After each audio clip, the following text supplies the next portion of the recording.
इंद्रायणी नदीच्या blue line मधील 29 बंगल्यांवर कारवाई करण्यात आलेली आहे।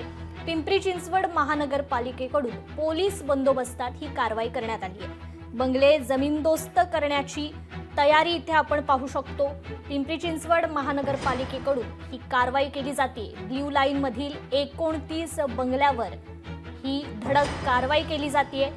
जेसीबीने हे बंगले पाडले जात आहेत।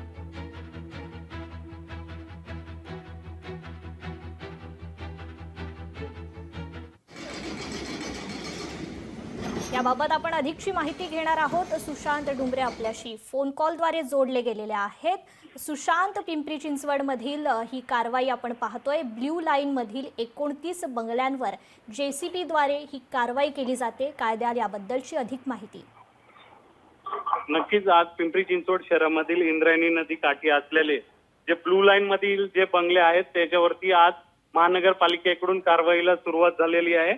आज पहाटेपासूनच या कारवाईला सुरुवात झालेली आहे। सुरुवातीला महानगरपालिकेने या बंगले जे लोक राहणार आहेत त्यांना नोटीस दिली होती आणि त्यानंतर आज महानगरपालिकेने त्यांच्यावरती सकाळपासूनच कारवाई सुरू केलेली आहे। गेल्या अनेक वर्षांपासून हे बंगले या ब्लू लाईन मध्ये होते।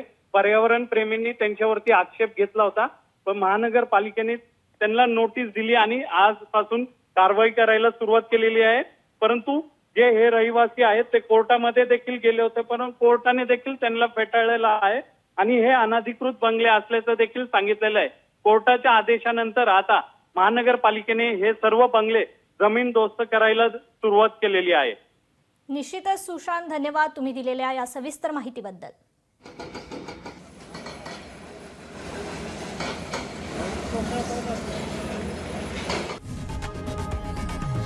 लोकशाही मराठी ऐका, पहा, जागरूक रहा।